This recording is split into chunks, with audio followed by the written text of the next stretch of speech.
मी लहान असताना आधी ज्वारीपासून काहीतरी खास पदार्थ बनवायची. ती कधी भाकरी असेल तर कधी ज्वारीचं सूप. तेव्हा मला त्यामागचं महत्त्व फारसं कळालं नाही, पण आता मात्र जाणीव होते की शरीरासाठी काय उत्तम आहे हे ते नक्कीच माहीत होतं.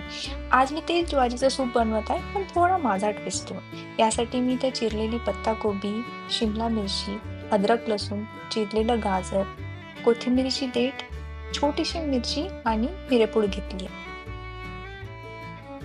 इथे मी एका बाउलमध्ये 2 चमचे ज्वारीचं पीठ घेतलंय.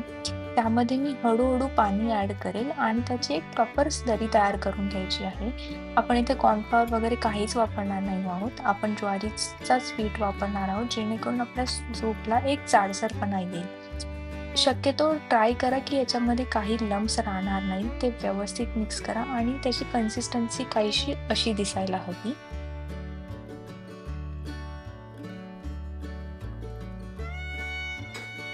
एका पातेल्यामध्ये मी थोडंसं शेंगदाण्याचं तेल ॲड केलंय. तुम्हाला वाटेल तर तुम्ही दुसरा कुठलाही तेल वापरू शकता. त्यामध्ये मी आधी लसूण घातलाय.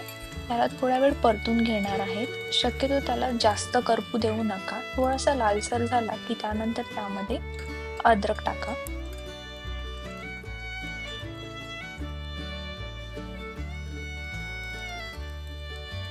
अद्रकलाही मी व्यवस्थित परतून घेणार आहे. त्यानंतर त्यामध्ये जाईल हिरवी मिरची. आता त्यामध्ये ॲड करा चिरलेली शिमला मिरची. तिलाही व्यवस्थित परतून घ्या.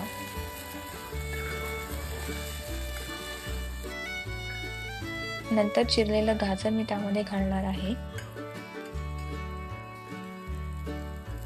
आणि चिरलेली पत्ताकोबी ॲड करायची आहे.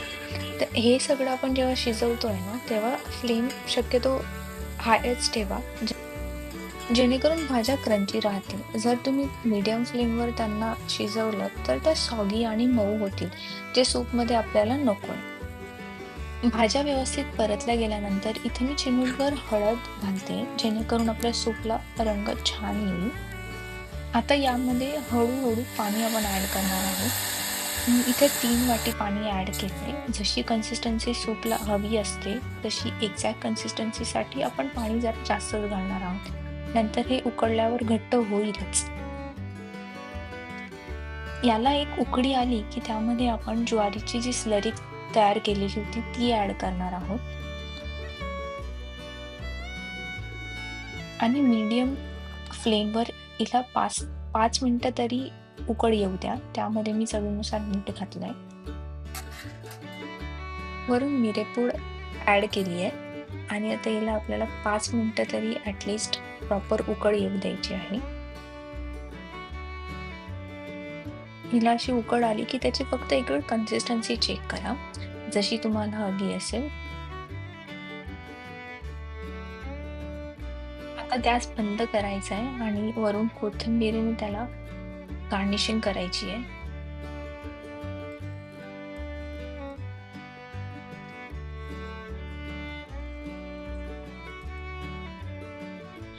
आपलं गरमागरम पौष्टिक ज्वारीचं सूप रेडी आहे. मी इथे एका बाउलमध्ये त्याला काढते आणि शक्यतो हे गरमागरमच प्या.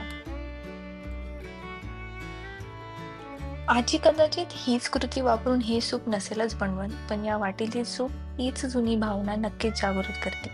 तुम्हालाही आवडल्यास नक्की बनवून बघा आणि आपल्या फॅमिलीसोबत नक्की शेअर करा. भेटूया पुढच्या व्हिडिओमध्ये. तोपर्यंत सीधा स्वादला फॉलो करायला विसरू नका. थँक्यू.